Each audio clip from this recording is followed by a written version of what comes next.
I thought my pond was my sanctuary, until the HOA decided it belonged to them. What started as a petty dispute turned into all-out war.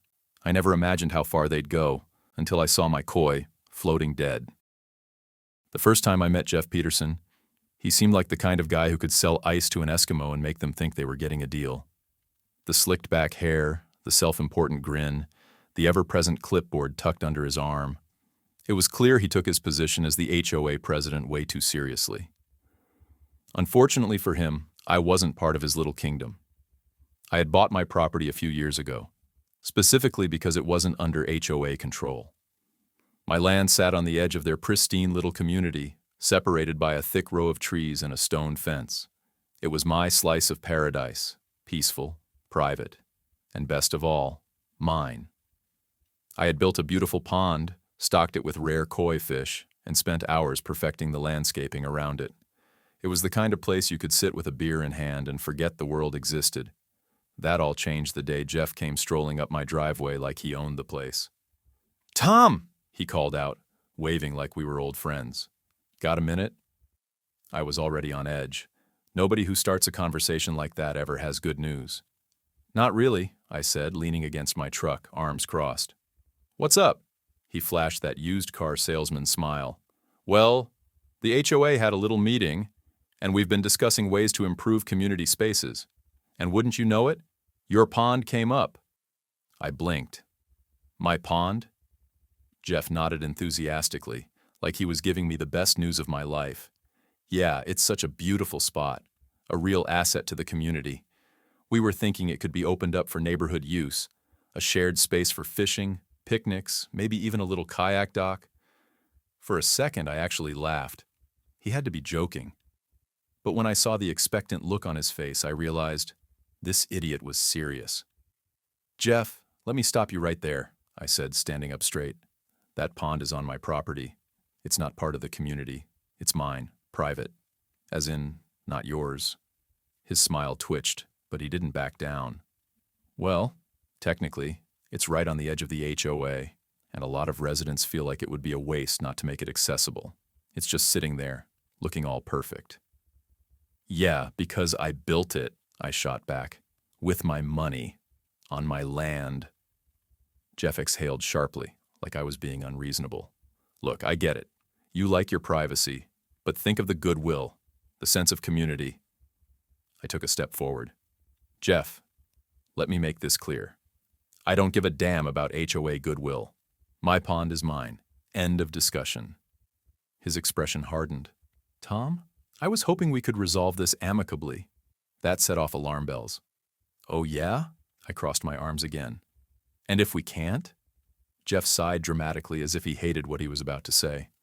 "Well, you know, the HOA has a say in community development. If enough people push for a reclassification of your land, there could be complications, lawsuits, zoning issues." He shrugged. Things could get messy. And there it was. The threat. The real reason he was here. I felt my hands clench into fists, but I forced myself to smile. "Oh, Jeff, you should have started with that.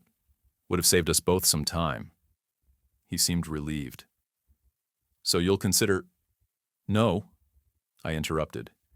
"And if you or anyone from the HOA sets foot near my pond, I'll be calling the cops for trespassing. Now get off my property." Jeff's fake friendly mask cracked for a split second. He opened his mouth, probably to deliver some smug warning, but then he seemed to think better of it. With a stiff nod, he turned on his heel and walked back toward his precious HOA kingdom. As I watched him go, a cold certainty settled in my gut. This wasn't over. It didn't take long for Jeff to make good on his unspoken threat. Less than a week after our little chat, I started noticing strange things happening, little inconveniences at first, but they escalated fast. The first sign of trouble came in the form of an official-looking letter in my mailbox, complete with the HOA's fancy header and enough legal jargon to make my head spin. "Notice of property violation," it read, followed by a list of supposed infractions. My offenses included things like failure to maintain proper landscaping, unauthorized water features, and my personal favorite, creating an environmental hazard. Now, I'm no legal expert, but even I knew this was complete bull. My property wasn't under HOA jurisdiction, which meant they had about as much authority over it as a raccoon trying to claim my trash can. I grabbed a red marker, scrawled, "Not a member, nice try." Across the letter, took a picture and emailed it straight back to the HOA with the subject line, "Please direct your nonsense elsewhere." That should have been the end of it. But Jeff wasn't the type to take a hint. A few days later, I woke up to find a crew of landscapers standing in my yard, staring at my pond like they were about to break ground on a new public park. One guy was even holding a clipboard, nodding thoughtfully like he was surveying the next great community project. I walked right up to them, still in my pajamas, coffee mug in hand. "Morning, gentlemen. What's the occasion?" The clipboard guy looked up. "You must be Tom. We're here to begin work on the pond improvements, as per the HOA's new community beautification initiative." I sipped my coffee, nodded, then said, "Interesting, because that pond is mine, and none of you have permission to be here." The guy frowned, flipping through his papers. "We were told—" "Yeah, I bet you were," I cut in. "Let me make this simple. You're trespassing. If you're still here in 60 seconds, you'll be explaining yourselves to the police."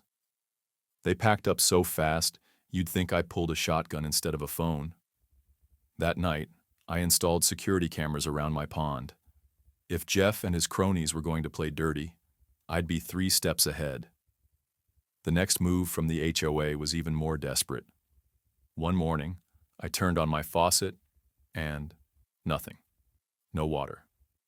After some furious phone calls, I found out the HOA had submitted a request to the city, claiming my property was undergoing planned maintenance, so my water had been shut off. That's when I got creative. Instead of fighting to have my water turned back on right away, I went out and installed a massive rainwater collection system. Then, just to rub it in, I took a picture of my setup and posted it in the local community Facebook group with the caption, "Big thanks to the HOA for forcing me to go green. Free water forever. You guys should try it." The comments section exploded. Some neighbors found it hilarious. Others, especially the HOA loyalists, were fuming. But the best part? Jeff couldn't even call the city to demand they shut down my rain system, because that would make him look even worse. Unfortunately, he wasn't done. A week later, I got another surprise in my mailbox, a $500 fine from the city's environmental department. The letter claimed that my pond was an unauthorized water hazard and needed to be brought into compliance. I knew exactly who was behind it. This time, I didn't just ignore it. I took every document I had, the deed to my land, proof that my pond was legally permitted, even a water quality test proving my pond was cleaner than HOA's so-called community lake. Then I marched right down to the city's code enforcement office.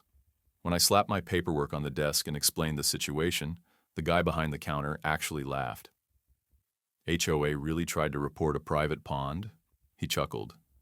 "They don't even have jurisdiction outside their boundary." "Tell that to Jeff," I said. By the end of the day, not only was the fine immediately dismissed, but the city sent a letter to the HOA warning them to stop filing fraudulent complaints. I made copies of that letter and posted them all over the neighborhood. The headline, "HOA caught lying to the city. Stop wasting taxpayer money." That one got people talking. It was clear Jeff was getting desperate. The HOA's usual tactics weren't working on me. I wasn't some terrified homeowner afraid of a fine. I was a guy with nothing to lose and a love for making their lives miserable. But I should have known they had one more trick up their sleeve, and this time it was personal. I knew Jeff wasn't going to back down easily, but even I wasn't prepared for how insanely petty he was willing to get. After his previous attempts failed spectacularly, he must have decided that if he couldn't beat me legally, he'd try to wear me down with sheer relentless annoyance. It started with the noise complaints. One evening, just as I was settling down with a beer on my porch, a cop car rolled up. I hadn't done anything, so I assumed they had the wrong address. until the officer walked up with a clipboard and said, "We got a noise complaint from the HOA about excessive music volume coming from this property." I stared at him. "Officer, I'm sitting here alone, listening to frogs." The cop smirked. "Yeah, I figured as much. Mind if I take a quick look around?" I waved my hand. "Be my guest. Unless bullfrogs learn to play AC/DC, I think we both know what's happening here." Sure enough, after a quick look, he apologized and left. But this kept happening. Every other day, a different complaint would come in. Too much light at night, suspicious activity near my pond, unauthorized construction, which I assume referred to my rain collection system. Each time, the cops left shaking their heads, clearly annoyed that their time was being wasted. So I returned the favor. I started calling in complaints against the HOA. HOA members trespassing on private property. Suspicious figures lurking near my pond at night. Possible illegal dumping in the community park lake. Every time Jeff or his cronies set foot near my property, I made sure law enforcement knew about it. And when the police finally got fed up with both of us, they called a mediation meeting at City Hall. Jeff arrived looking smug. He probably thought this was his chance to convince the city to lean on me. I, however, came prepared. When the mediator asked what the issue was, I handed them a USB drive. "These are security camera recordings of HOA members trespassing on my land." Jeff's smile died instantly. Then I pulled out printouts of police reports, all showing the ridiculous calls HOA had made against me. "And these," I continued, "are the baseless complaints they've filed with the police and the city, wasting taxpayer resources. If anyone here is causing a disturbance, it's them." The mediator sighed, rubbing his temples. "Mr. Peterson, is this true?" Jeff sputtered. "Well, I mean, some of our residents had legitimate concerns." The mediator cut him off. "From what I see, the only problem here is that your HOA seems to think it has control over private property that it does not own. I'm formally instructing you to cease and desist any further harassment of Mr. Baker." Jeff's face turned the color of a boiled lobster. That should have been the end of it. But of course, Jeff wasn't done yet. A few nights later, my security cameras picked up something new. It was his wife, Elizabeth, and she wasn't just creeping around my pond this time. She was measuring it. I watched the footage in disbelief as she crouched at the edge of the water, holding up a tape measure while another HOA board member jotted down notes. I had no idea what their plan was, but I knew one thing for certain. They weren't done trying to take my pond, and I had had enough. So I went nuclear. The next day, I printed out huge, high-resolution images from my security cameras of Elizabeth and her little goon squad sneaking around. I laminated them, mounted them on wooden boards, and placed them all along my property line. Above each one, in bright red letters, I wrote, "Trespassers will be prosecuted. Just ask HOA's First Lady." Then I posted copies of the photos all over the neighborhood's public spaces. Bus stops, light poles, the community board outside the HOA office. You name it. I stuck a picture there. Within hours, my phone blew up with texts from neighbors. "Dude, this is hilarious. Jeff is going to lose his mind. Are they seriously spying on your pond? What the hell?" Jeff showed up at my doorstep later that afternoon, absolutely livid. "You have no right to post those pictures," he shouted. I grinned. "Oh, but Jeff, they were taken on my property. You know, the same place your wife keeps illegally sneaking onto."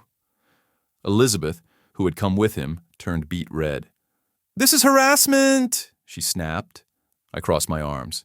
"Says the woman who's literally been measuring my pond at night. What exactly were you planning, by the way? Gonna build a secret HOA pool and hope I wouldn't notice? Jeff pointed a shaking finger at me. You think this is funny? I chuckled. I think it's hilarious. He took a deep breath, trying to regain control. You're going to regret this. You have no idea who you're messing with. I leaned in. Jeff, I think you're the one who doesn't understand who you're messing with. You tried to play dirty, and now the entire neighborhood is laughing at you. He turned and stormed off with Elizabeth, muttering under his breath. I should have been satisfied. I should have felt victorious. But the way he said, "You'll regret this," made me uneasy.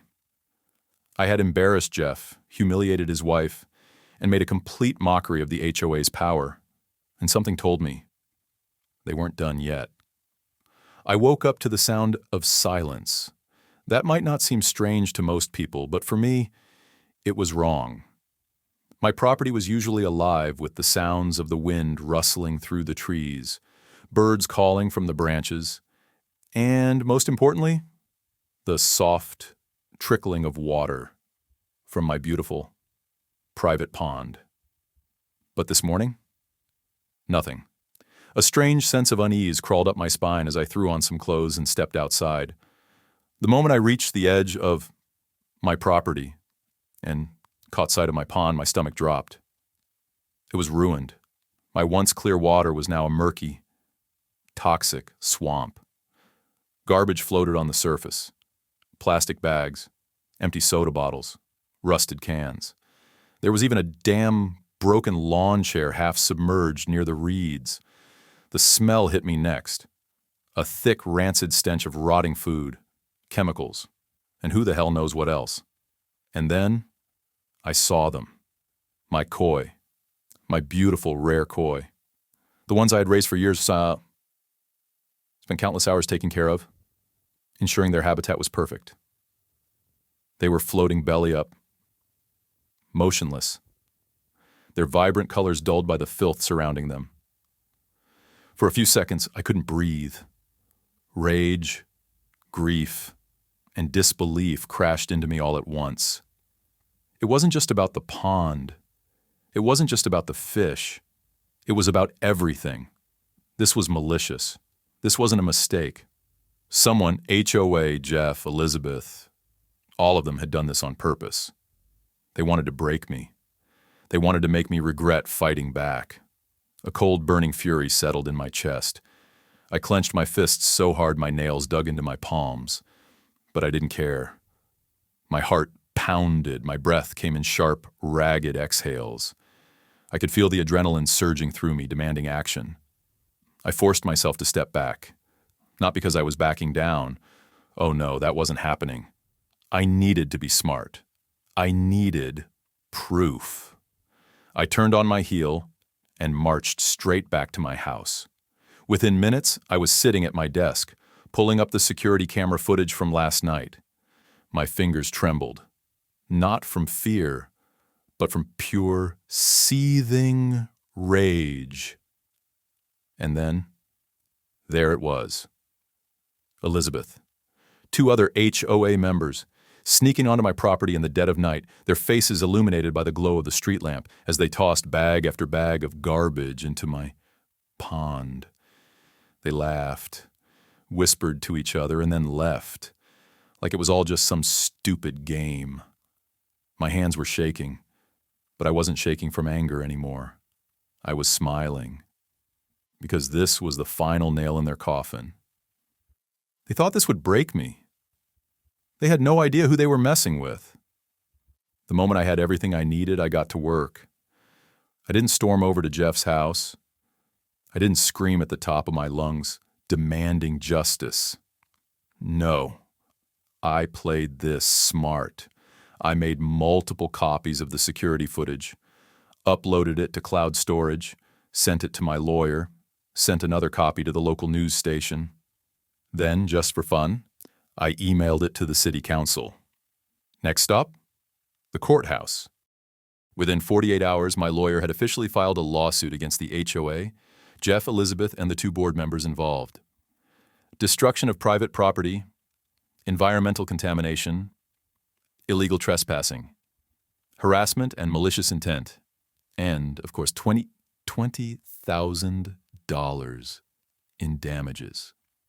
When Jeff and Elizabeth got served, I wished I could have been there to see their faces. I heard from one of the neighbors that Elizabeth nearly fainted on the spot. And then came the trial. The courtroom was packed, not just with HOA members, but with curious neighbors who had heard about what happened. Some were just there for the drama. Others? They had been waiting for years to see someone finally take down Jeff and his little empire. Jeff came in looking smug, like he thought he could talk his way out of this. That confidence lasted right up until my lawyer hit play on the security footage. The moment the video started rolling, the entire courtroom gasped. There was Elizabeth, in high definition, chucking trash into my pond, like she was making a damn three-point shot. One of the board members even kicked a garbage bag in like he was scoring a goal. The judge? He looked disgusted. Elizabeth turned pale. Jeff went beet red. My lawyer, barely able to contain his own amusement, turned to the judge. Your Honor, as you can see, this was not an accident. This was a deliberate act of destruction, performed under the cover of darkness by members of the HOA leadership. The judge slowly turned to Jeff and Elizabeth. Do you have anything to say for yourselves? Jeff stammered. We were just trying to make a statement. He's been a nuisance to the community. The private pond on his private land? The judge interrupted. You're telling me you thought this was a reasonable response to a neighbor refusing to give up his legal property? Jeff froze. Elizabeth looked like she wanted to melt into the floor. Then the judge turned back to me. Mr. Baker, your requested damages seem entirely reasonable. The court rules in your favor. HOA will pay you $20,000 in restitution, plus cover the full cost of restoring your pond. Additionally, the individuals involved will be personally fined for trespassing and destruction of property. The entire courtroom erupted in murmurs. Jeff and Elizabeth, they were ruined. And I had just crushed the HOA. The fall of Jeff Peterson and his HOA cronies was nothing short of spectacular. It wasn't just about the lawsuit, the money, or the fines. It was the sheer undeniable humiliation of it all. The moment the ruling was made public, the entire neighborhood turned on them. I started getting texts and emails from neighbors, some I had never even spoken to before. Tom, I owe you an apology. We thought you were just being difficult, but now we see what kind of monsters they were.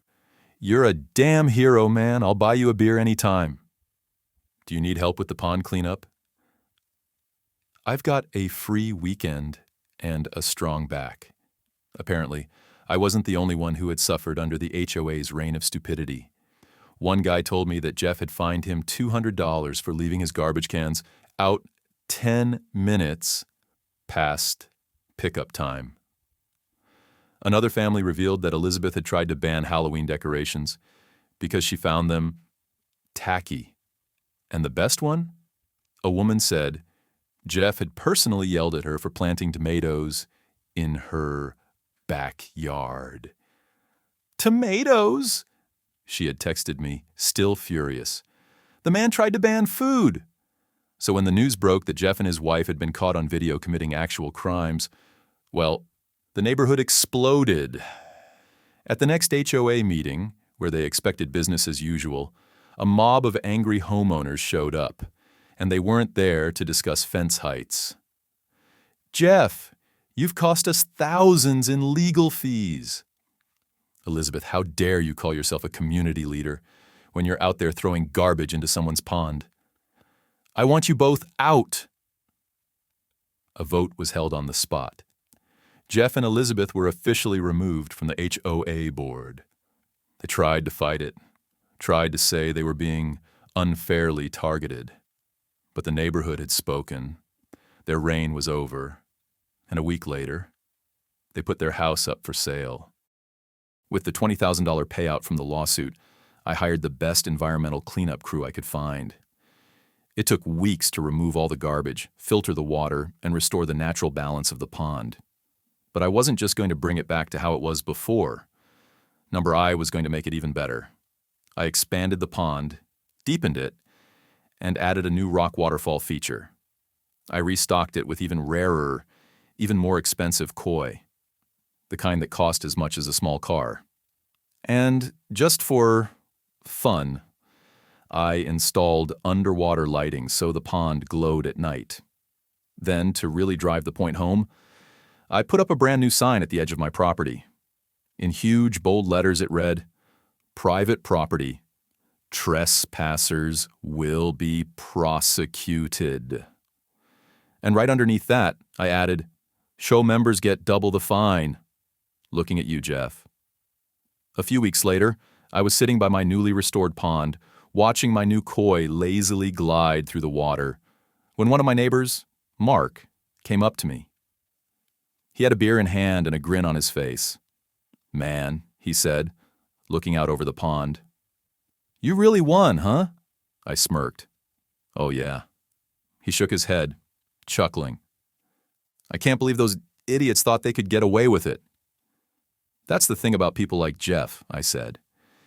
"They think rules only apply to everyone else, until they get hit with reality." Mark raised his beer. "To justice." I clinked my bottle against his. "To justice, and a koi that cost more than Jeff's car." We both laughed, and I leaned back in my chair, feeling something I hadn't felt in a long time. Peace. The HOA was dead. Jeff and Elizabeth were gone. And my pond? Still mine. Forever.